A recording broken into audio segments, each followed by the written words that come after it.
Hi hello नमस्कार सर्वांना. जीवन एक अश्वमेध या मराठी यूट्यूब चॅनलमध्ये तुमचं सर्वांचं मनापासून सहर्ष स्वागत करतो.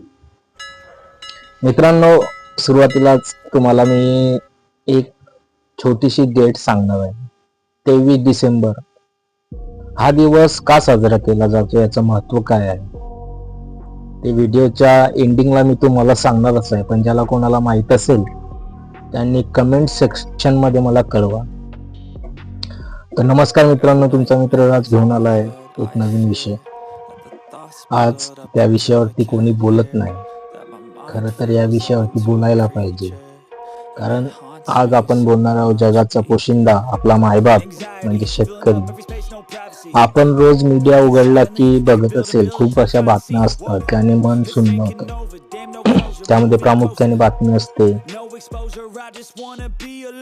शेतकऱ्याची आत्महत्या. आज शेतकऱ्याची आत्महत्या हे प्रकरण खूप वाढलेलं आहे आणि याला कारणीभूत कोण, असा मनात प्रश्न प्रत्येकाला येतो. पण फक्त सोशल मीडियावर दिसणारं एक सत्य, त्याची चौकशी व्हायला पाहिजे मित्रांनो, की त्या मागचं कारणे काय, असं का होत आहे, आपला शेतकरी मायबाप का आत्महत्या करतोय.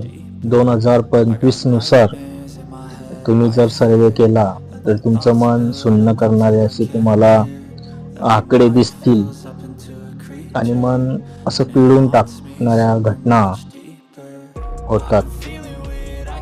आपल्या महाराष्ट्रात शेतकऱ्याची आत्महत्या एक चिंतेची बाब आहे मित्रांनो. आजकाल कसं झालेलं आहे, शेतकरी मायबाप पिकवतो पण त्याला विकता येत नाही, अशी गत आपल्या महाराष्ट्रात झालेली आहे. आज तुम्हीच ठरवायचं की शेतकरी खरंच अन्नदाता आहे की समाजाने दुर्लक्षित केलेला नागरिक आहे, हे तुम्ही आज ठरवायचं. कारण आपण सर्व शेतकऱ्याची मुलं आहेत. आपल्याला सर्व कळतं की आपल्या मायबापांनी काय कष्ट केलेले आहेत. कारण मी स्वतः एक शेतकऱ्याचा मुलगा आहे, म्हणून जी काही कळ असते ती सोसावी लागलेली आहे. असं भरपूरदा होतं. आणि देशाची जी अन्न सुरक्षा आहे ती शेतीवर अवलंबून आहे. त्यासाठी आपण आपले प्रयत्न केले पाहिजे. या व्हिडिओच्या थ्रू असं होईल की जे माझे मायबाप असतील शेतकरी, की त्यांनी आत्महत्या करू नये, त्यासाठी काय केले पाहिजे. आज तुम्हाला पण माहिती असेल, शेतकरीचे जीवन आयुष्य फक्त शेती, फॅमिली एवढंच आहे. त्यासाठी किती कष्ट सोसावे लागतात. एखादा जर बिझनेसमॅन असेल आणि तो लाखो रुपयाची जर इन्व्हेस्टमेंट एखाद्या बिझनेस मध्ये करत असेल, त्याला लॉस झाला तर त्याला खूप मोठं संकट येतं, आर्थिक प्रॉब्लेम्स येतात. पण आपला शेतकरी मायबाप इतकं सारं पिकवतो आणि कधी कधी त्याला पाऊस, वादळ, वारा, नैसर्गिक आपत्तीचा सामना करावा लागतो. तरी शेतकरी मायबाप न खचून जाता हिमती पुन्हा नव्याने सुरुवात करतो. मनामध्ये फक्त एकच प्रश्न असतो, माझ्या मुलाचं, माझ्या मुलीचं चांगल्या प्रकारे लग्न होईल. मित्रांनो, तुम्ही बघितलं असेल भरपूर वेळा की शेती करणं किती कठीण आहे. त्यामध्ये कष्ट, आपलं जीवन, आपली पूर्ण हयात त्यामध्ये गेलेली.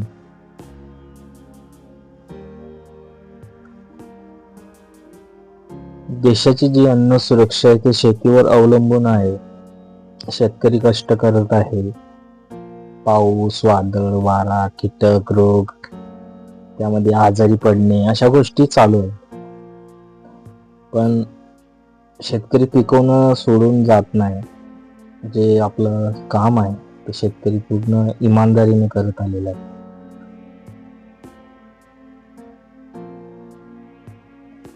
पण प्रश्न असा पडतो की जो भाव आहे बाजारपेठेतील, तो दलालांच्या हातातून कमी मिळतो.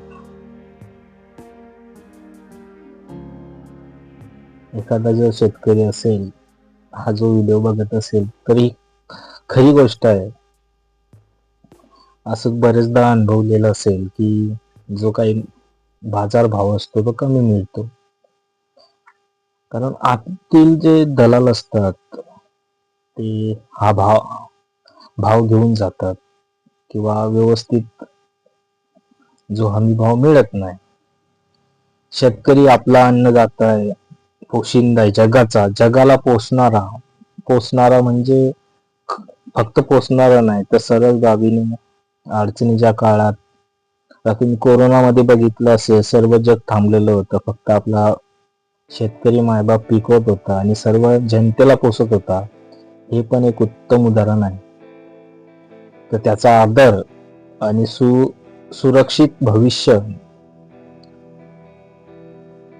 करणे हे पण फार गरजेचं आहे आणि ती काळाची गरज आहे. त्याकडे लक्ष दिलं पाहिजे. आज समाजाचं सत्य असं आहे मित्रांनो की शेतकरी कष्ट करतोय, पण त्याचा फायदा जे काही त्याला मिळणारा जो मोलभाव असेल तो त्याच्यापर्यंत पोहोचतच नाही.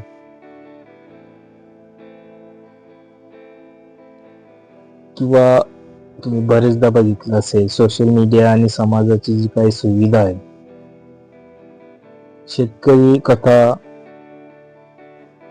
एखाद्या व्यक्ती सांगत असेल त्या व्हायरल होतात, सोशल मीडियावर त्याची चर्चा होते, पण शेतकरी अजून संघर्ष करतोय आणि करतच राहणार आहे. शेतकऱ्याचा पण आज विचार व्हायला पाहिजे, कारण पिकवणारा तरच खाणार ही भावना प्रत्येकाला समजायला पाहिजे. योग्य बाजार भाव मिळत असला तर शेतकऱ्याचे पण दिवस चांगले येतील असं मला वाटतं. ही जी चैन अशी असायला पाहिजे, बाजारभाव, योग्य बाजारभाव, त्याच्यानंतर थेट ग्राहक म्हणजे शेतकरी जो दलाल घेऊन जातो, शेतकऱ्याची जी कमाई असेल ती दलाल घेऊन जातो, ते घेऊन जाणार नाही. शेतकरीचं जे कनेक्शन आहे ते असंच पाहिजे. त्यामध्ये तंत्रज्ञान आणि प्रशिक्षण आजच्या शेतकऱ्यांनी स्वीकारली पाहिजे. म्हणजे तंत्रज्ञान आणि प्रशिक्षण, त्यासोबत डिजिटल ऍप्स. आता असे भरपूर ऍप्स आहेत, त्यामध्ये खताविषयी, फवारणीविषयी माहिती मिळते, स्मार्ट शेतीविषयी माहिती मिळते की स्मार्ट शेती कशी करायची, असे भरपूर ऍप्स आहेत.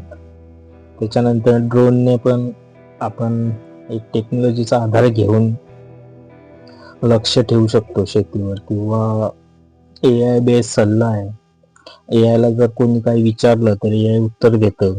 की सल्ला पाहिजे असेल एखाद्या शेतकरी बांधवांना तर शेतकऱ्यांसाठीच स्वतः आपण सल्ला देऊ शकतो.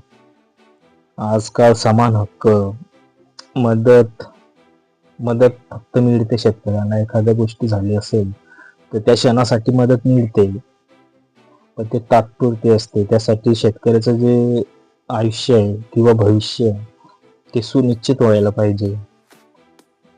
आणि मित्रांनो, शेतकरी मदत नाही मागत. किती वादळ वारा येऊ द्या, पाऊस येऊ द्या, नुकसान होऊ द्या, मदत नाही मागत. तो त्याचा हक्क आहे, कारण जगाचा पोशिंदा हा शेतकरी आहे. म्हणून शेतकऱ्याला आपण मदत करतो या स्वरूपाची भावना मनात आणून नये. त्याचा तो हक्क आहे आणि त्याला तो हक्क मिळायलाच पाहिजे असं मला वाटतं. आजच्यासाठी एवढंच मित्रांनो. तोपर्यंत हसत राहा, आनंदी राहा आणि व्हिडिओला लाईक नक्की करा. तोपर्यंत जय हिंद, जय महाराष्ट्र.